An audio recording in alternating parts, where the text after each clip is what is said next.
哦，好的，接下来是今天最后一位分享嘉宾，他的名字叫 Danny Lu，他所要分享的主题是肌肉肌腱刚性优化训练。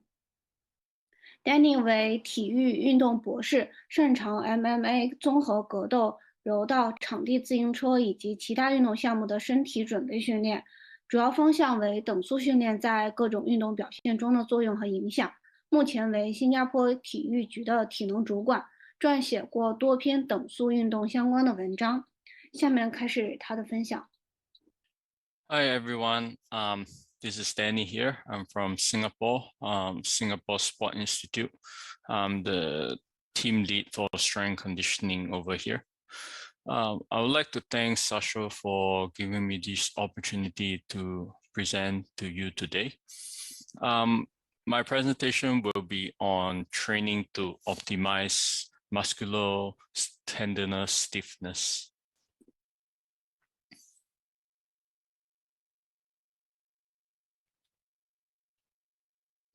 So this presentation will be based on the article that I wrote for Smith a few months back.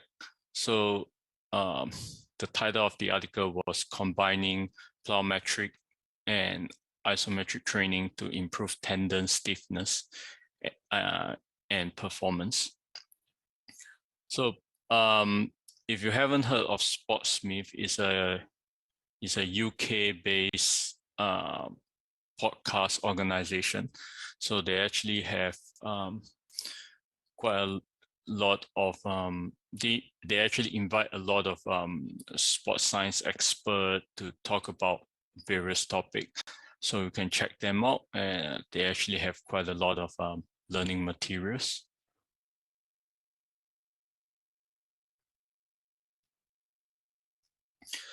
So to begin with, what is muscular tendinous stiffness? Some of you might think that might think of your coach shouting at you, or you shouting at your athletes. Their shoulders are too stiff when they're throwing the ball, throwing the javelin and things like that. You want them to relax their shoulders. Or stiffness might make you think of someone who has a lot of muscle and the shoulders can't move properly. Or you might think of stiffness as you need a massage because everything is too tight.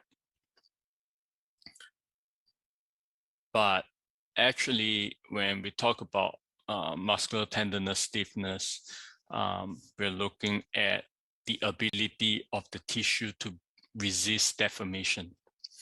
So when we talk about active muscle stiffness, we are actually talking about the muscle's ability to maintain isometric contraction. So muscles are tight, contract tightly, strongly, so that the joint will not be moved. It's just like in this GIF down here. You imagine the red guy being the muscle and the blue guy being the opposing force. So if the red guy, the muscle is able to maintain the stiffness, then the opposing force will not be able to pull the rope over. And then tendon stiffness, we're talking about the tendon's ability to resist being stretched. So again, down here in the GIF, the rope would be the tendon. So if the tendon is stiff, like the rope, it will not be stretched. It will maintain the same length even when the muscles are pulling or the opposing force is pulling. All right, so that is tendon stiffness. So what does muscular tendinous stiffness has to do with sports performance? First, if your tendon is stiff, then imagine yourself executing a pure concentric movement. For example, doing a deadlift, right? If your tendons are stiff and your muscles are pulling the tendon will not stretch much. And if it's a pure concentric movement, there will not be slack and you'll be able to produce force very quickly because the tendon doesn't get stretched so easily. Whatever force the muscles are producing, it will be transmitted directly through the tendon. Right, so having stiff tendon can help to increase the rate of force development. If you're performing an activity that involves stretch shortening cycle, so for example, the squat that this G skeleton is performing, so there is an eccentric phase and then there's a concentric phase. So if during this phase, what happened is during the eccentric phase, your muscle will be contracting and your tendon will be stretching, right? So during the stretching of your tendon, it will be storing elastic energy. So if the tendon is stiff, it's hard to stretch, and you manage to stretch it, it should be able to produce a greater recoil, right? So the stiffer the tendon is, the greater the amount of elastic energy it will store when it gets stretched. So what happens is, if you have stiff tendon, you perform a stretch shortening cycle activity, you'll get a greater amount of elastic energy recoil so that you can produce greater concentric force.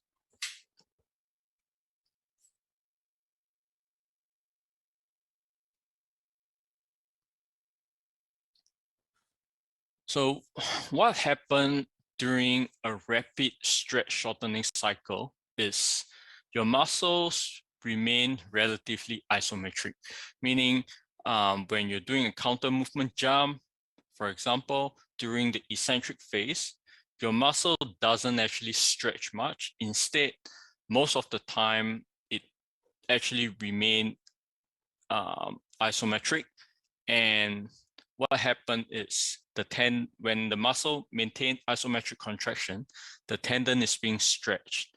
So when you perform the jump, you can utilize most of the elastic energy produced by the tendon.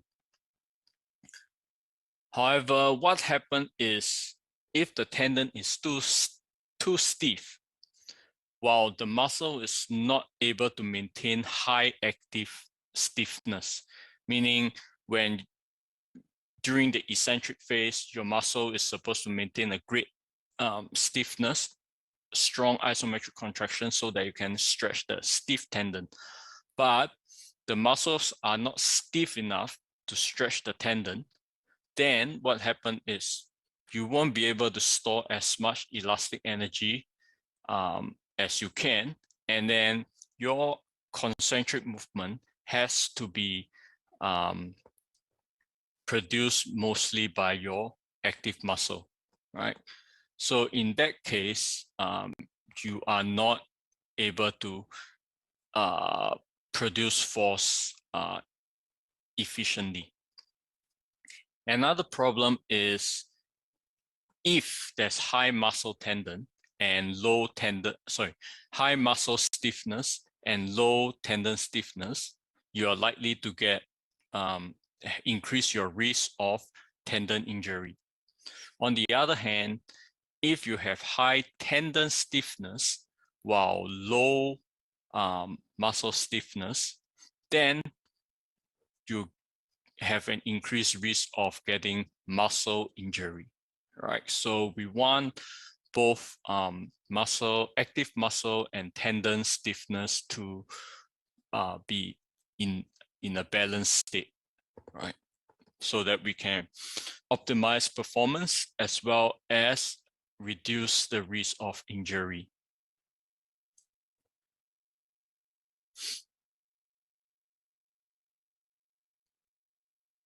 So what can you do to improve your tendon stiffness, muscular tendon stiffness?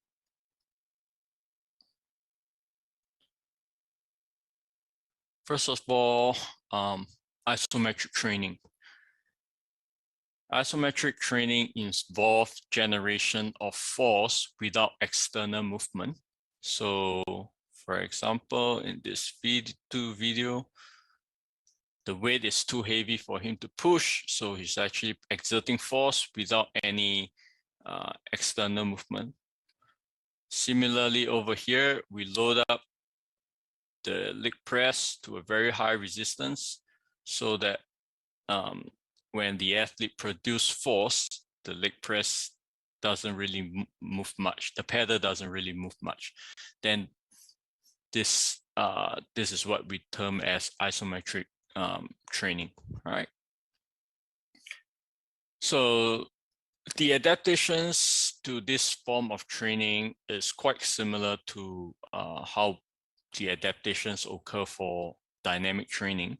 It's dependent on the intensity of the contraction, so how hard you're pushing, and also the duration, how long you are pushing. It also depends on your contraction speed, so it's either you build up your force slowly or you build up your force rapidly. So it's just like dynamic movement. If you want to be able to improve your rate of force development, you want to execute the exercise with fast muscle contraction. The joint position also affects the adaptation. So when you perform isometric training, it's much better to perform it at a joint position where the muscle is longer. So for example, if this is my knee, right? If I flex my knee at this 90-degree, then my quad muscle will be stretched more than if I do flex my knee to just this position, right? So if I flex my knee to just this position, my quad muscle will be in a short muscle length. But if I flex my knee to this position, my quad muscle will be at a longer length. So then if I train my quad muscle at this length as compared to this length, I will be able to increase strength through a greater range of movement. All right. So for example, if I train my quad muscle at this length, I might gain strength through this whole range of movement. But if I train my quad at this length, then my quad will only be strong through this smaller range of movement, right? So it's more advantageous to train the muscles to perform isometric training at a longer muscle length, right? And then there's another factor that affects is whether you adopt a single position or multiple joint position. So for example, I can train my quad at just this one position, or I can train at this position, and this position. There, right? So strength, maximum strength will not differ much when we train at single versus multiple joint position, but ballistic movement like jumps and throws will be better if you train at multiple joint positions, because maximum strength, we are usually limited by the amount of force we can produce at the sticking region. But when we perform dynamic movement, we need to be accelerating throughout the whole range of movement. So it won't just be limited by one joint position, right? So multiple joint positions are more advantageous when it comes to ballistic movement performance.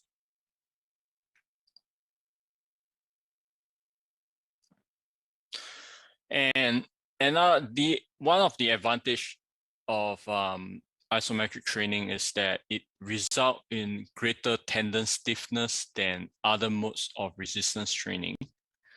But it is less effective in improving active muscle stiffness than plyometric training. Because during isometric training, although the joint is not moving, the muscle is actually still shortening while stretching the tendon slowly, right? And this slow lengthening of the tendon is what causes it to increase the stiffness over time. While in plyometric training, the tendon is actually stretched very rapidly, but the muscles are contracted mainly isometrically. All right, so that is why plyometric training can improve active muscle stiffness and not so much of tendon stiffness.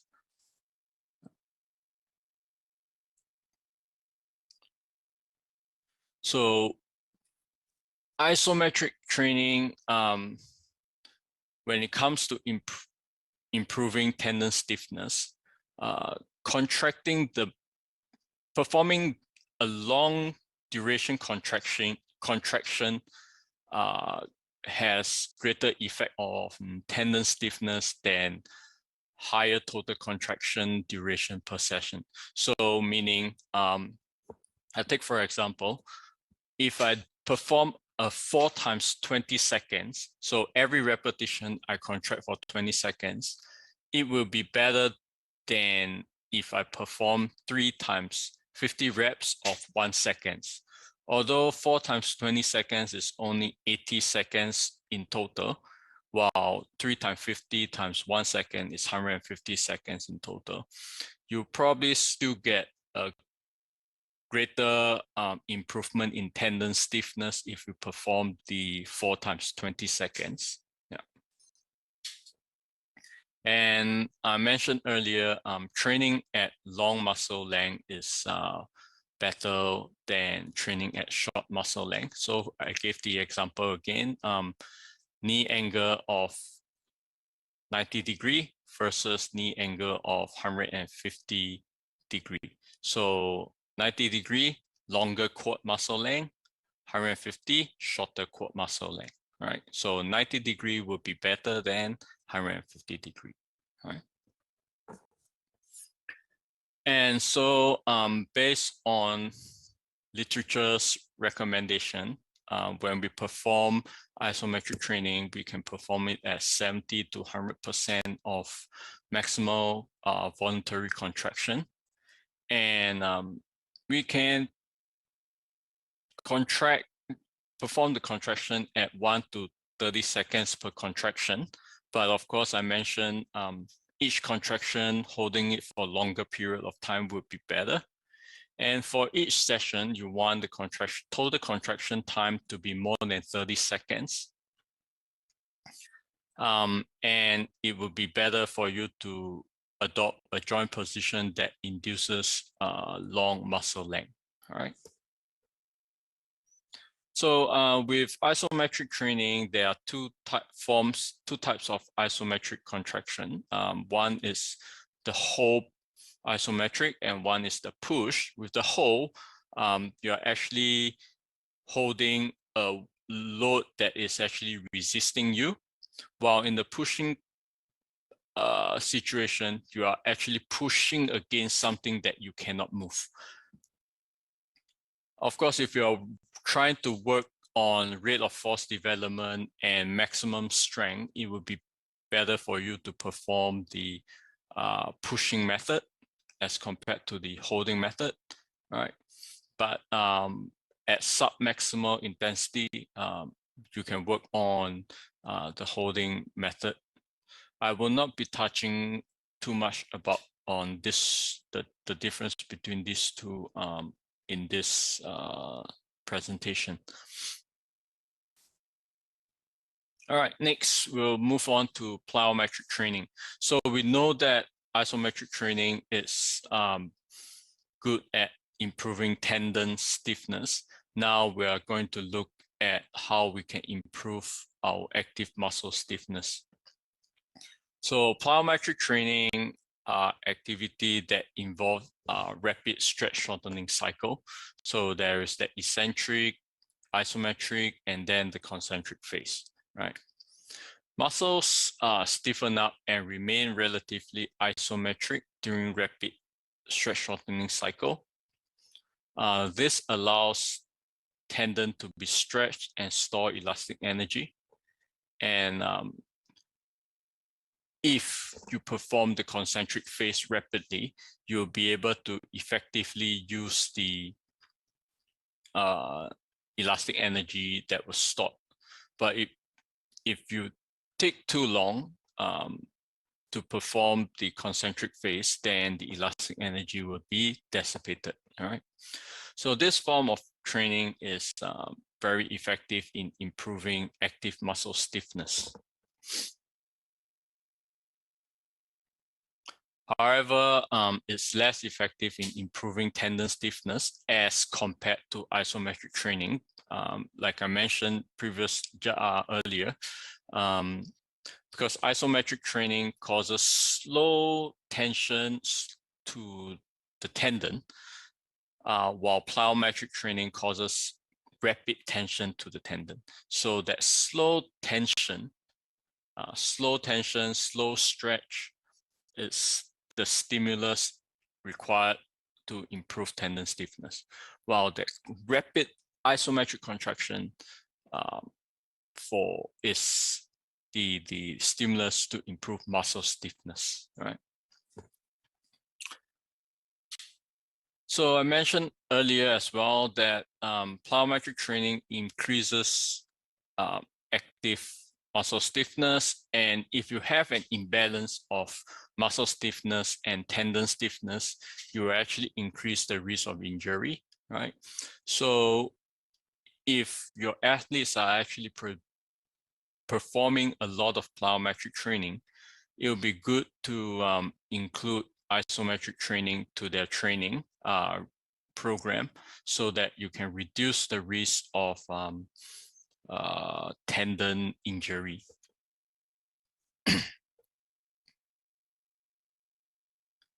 So one of the ways to integrate both isometric and plyometric training together is to use this form of training called contrast training, whereby you are pairing a high resistance exercise with a ballistic exercise that has similar biomechanical requirement within a set. So if you look at the GIF, what happened down here is the athlete is performing 3 repetitions of isometric split squat. And then after a short rest period, about 30 seconds, he then performed the alternate split squat jump. So that's pairing a high resistance exercise to a ballistic exercise. So what happened here is some of you might have heard about the phenomenon post-activation performance enhancement. So during the high resistance exercise, you get the stimulus to produce this post-activation performance enhancement effect. And this PAP effect will lead to greater power output when performing the ballistic exercise. Of course, you have to make sure that there is sufficient recovery period. Usually this involves about 30 to 60 seconds in between the 2 exercises, but of course, dependent on what high resistance exercise you do, right?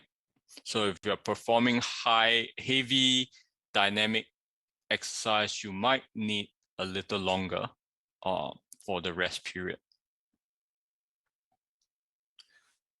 So when we do a contrast training of isometric and plyometric training, during the isometric exercise, what I recommend and what I usually do with my athlete is either performing 1 to 3 repetitions of 3 to 5 seconds. Usually I will either perform 1 repetition of 5 seconds or 3 repetitions of 3 seconds contraction. So the contraction has to be rapid and maximal, right? And I usually adopt the joint position whereby it is where the propulsion is initiated during plyometric exercise. So for example, if I pair it with a squat, isometric squat, and the isometric squat is paired with a counter movement jump, the counter movement jump concentric phase usually occur around the 90-degree knee angle. Some might be shallower, some might be deeper, but generally it's around the angle. So I would get my athlete to perform the isometric squat at about 90-degree knee angle, right? So the rest period between the isometric set and the plyometric exercise is 30 to 60 seconds. So stronger individual probably don't need that much rest. The weaker ones might need a little longer because they are less fatigue resistance. And then after the rest, it will be followed by a plyometric exercise with the same, with the similar biomechanical action, right? 3 to 8 repetitions. And I usually perform about 3 sets for each pair. And each pair after after performing the iso and the plyometric, each set would be 2 to 3 interset rests. Sorry. Right. And I usually, within a session, I usually only get the athlete to do maybe 2 different contrast pair for each body part. Otherwise, it might cause too much fatigue, right? So Sasho invited me to give this presentation in view of the lockdown in Shanghai. So athletes and coaches might not have access to gyms. So what I have done next is actually to actually made some videos, a few videos for exercises that athletes can perform at home. So what you actually need are either a belt, a long towel, and also resistance band. So yeah. So for the first exercise is an isometric tread bar deadlift. So I use a belt instead of a tread bar. So what I'm doing on the picture on the left is performing the isometric tread bar deadlift with the belt.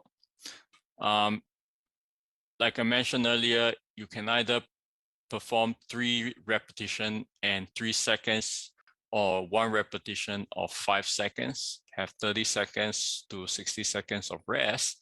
Then you perform the counter movement jump, 5, 3 to 8. It's up to individual coaches to prescribe. So next is isometric Romanian deadlift. All right. Then I can pair it with standing broad jump. It's not limited to just this pairing.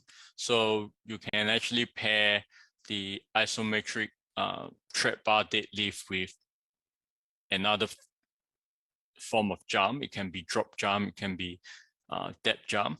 And also similarly with Romanian deadlift, you can pair it with standing broad jump. And if the athlete has kettlebell at home, you can pair it with the kettlebell swing. So it's really up to individual to imagine, but generally you want the movement to have similar biomechanical action, right? And then there's the single leg version. So single leg split squat, and I pair it with split squat jump. And next, again, single leg Romanian deadlift. And then I pair it with the ballistic single leg Romanian deadlift. Again, with this, you can pair it with single leg forward bound and so on. Again, that would depend on the athlete's space at home.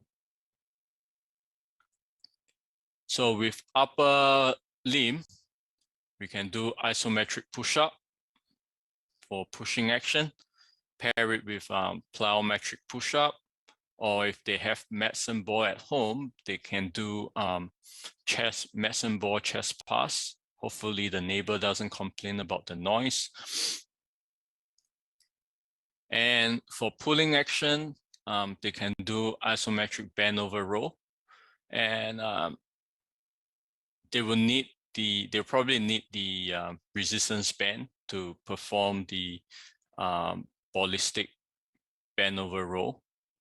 Or if they have pull-up bar at home, it'll be they might be able to perform either ballistic pull-up or ballistic incline pull-up, right?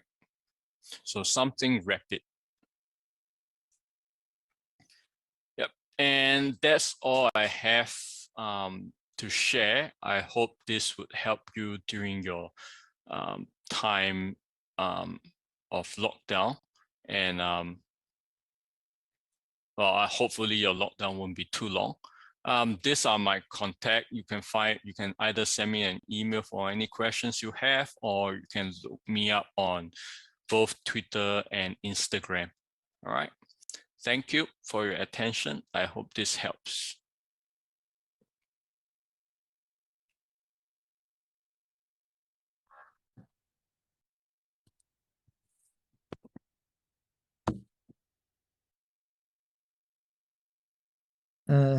今天这个讲座呢，基本上就到此为止。那么我刚才呢是在咱们的这个聊天区里面是发了这样一个图片啊，这个图片呢其实大家可以去参考。这个图片的是来自于德国力量训练的这个它的这样一个结果啊，他们的一个成果啊，里面什么意思呢？就是说我们在进行这个击剑啊，加强击剑的这个练习的时候。用最大的等长的这个训练是非常好的啊。那么刚才我们的这位 Danny 也讲到了他这个最大等长的一个训练的方法，我觉得这种方式也没问题。那么我是呢把这个德国的这个研究呢也补充一下。那这个研究要求就是在最大等长上面保持就是85%以上的最大等长的这样一个情况下呢，是保持3秒钟，然后呢休息3秒，然后再是3秒，重复4次。然后组间可以休息1分钟，那这个方式呢是能够很好的去刺激我们的肌腱的肌腱石英的，也就是肌腱它有一个特点它是在这个最大负重下面它的这个石英性是更好，所以呢很多时候我们这个在做最大等长的情况下呢，就是可以选择这样一个大负重情况下进行等长的这样一个一个练习。那么他也提到了2点，就是如果是针对髌腱的。那他建议是背屈90度，如果是针对的跟腱的是背屈90度，如果是针对膝关节的这个髌腱的，那么是70度。那在这2个角度下，是对我们的髌腱和跟腱的肌腱的这个石英是最好的一种练习。我觉得现在刚好大家也是在居家，其实我们的队员呢也可以在家里面脚踩着毛巾然后我们可以做这个最大等长拉，可以去练习一些。这方面刚好是可以增加肌腱的这样一个训练这是一个方面。第二个呢，其实对于青少年来讲，刚才我在介绍抗阻训练的时候，其实我们用60%以下的负重进行多次的8到12次的这种多次数的这种练习，其实就可以能够对这个肌腱的弹性进行这样一个适应或者对肌腱的这个解剖学适应就可以产生很好的这样一种帮助所以我觉得2种方式大家都可以去选择我就是补充一下。然后呢，今天的这个会议呢就到这边结束也是再次感谢咱们的各位参会的这个人员包括我们的教练员，包括我们的一些老师是吧？然后呢，希望大家能够继续保持对咱们的训练和科研的这种热情然后明天呢，我们还是老时间，10点钟跟大家见面。明天我们会有2位体科所的运动康复方面的专家跟大家一起去交流。